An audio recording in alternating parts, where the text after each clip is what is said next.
My name is Aunty Nurse. I wan talk about one important thing wey go help we mothers.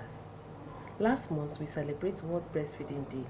For Nigeria, many people know they wan give their children exclusive breastfeeding. But I wan talk about the importance of exclusive breastfeeding for we mothers today. For babies, breastfeeding dey very important. If you give your baby breast milk only, you go know say e go benefit am. Not only baby, even we mothers and even our family. As you born your pikin, you go notice say e get one milk wey go come out. Dem dey call that milk, oyinbo dey call am colostrum. That colostrum dey very rich in protein. Na immunization for your pikin. If your pikin take am, e go immunize am. E go give am wetin dem dey call immunity. Immunity na the thing wey be say e go help us to fight yeye sickness wey no good for small children. Breast milk dey give children nutrients wey dey gidigba. If dem take am, all the things wey suppose make dem grow, wey suppose make dem healthy, everything dey inside breast milk according to the quantity wey reach dem. Breast milk, when children chop am, they no dey vomit, they no dey complain of pain, they no dey be like say gas full their belle. E go with their body. Breast milk dey make children wey just come to this world fight yeye sickness.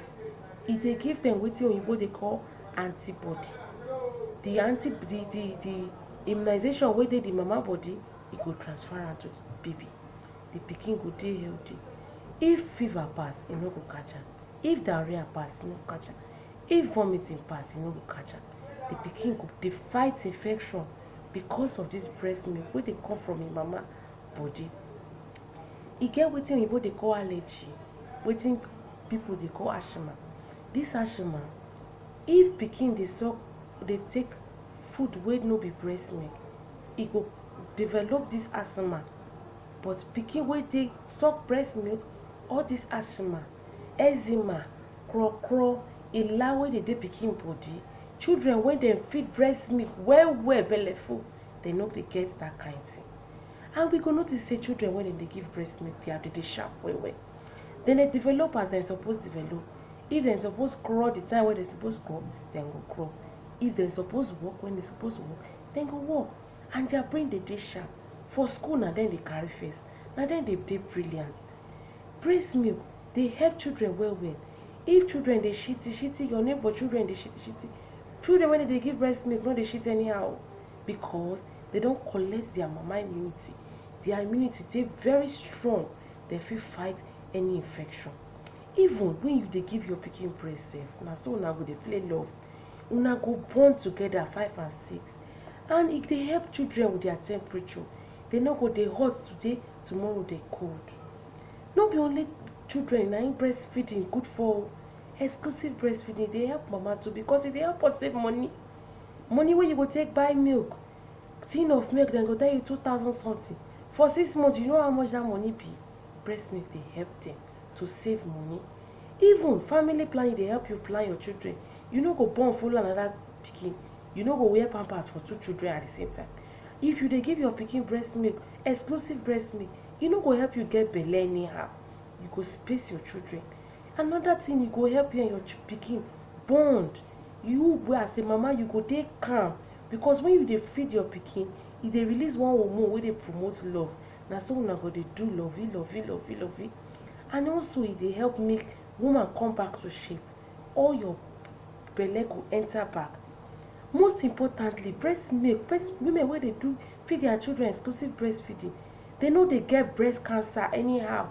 And ovarian cancer, e dey reduce am by 33%. If you suppose get cancer in the next 10 years, breastfeeding go reduce am. Ovarian, breast, any cancer wey dey common for women wey dey feed their children exclusive breastfeeding, e no dey affect them. So wetin we dey talk about, my people? Make we embrace exclusive breastfeeding. Make we give our children this thing, because they need am. Another thing, you no need wahala. You go do boil water, you go full flask, you put am inside woman, you wash feeding bottle. Sometimes feeding bottle no go clean, but breast milk na direct. the pikin go suck am straight from the source, and e go get the nutrients wey e suppose get. And time wey you go dey work, you go dey think how you go mix, e no go dey. And the money wey you go spend go dey reduce. So my people, wetin we dey talk about? Abeg, make una follow me for this page, continue to watch some of my videos. I go dey bring some of our health problem down to our level. I go dey speak am for the language wey we understand together as one Nigeria. Abeg, I dey talk this thing, make we try. Breastfeeding is not an option, it is a responsibility as a mother. As long as you no get health problem, you no get excuse to give your children breastfeeding exclusively, and it will benefit the child. I want we mothers make we improve. And for my next series on breastfeeding part 2, I could talk more about this matter. Thank you very much, my people. Thank you for listening to me. May God bless us all. My name is Aunty Nurse. Thank you.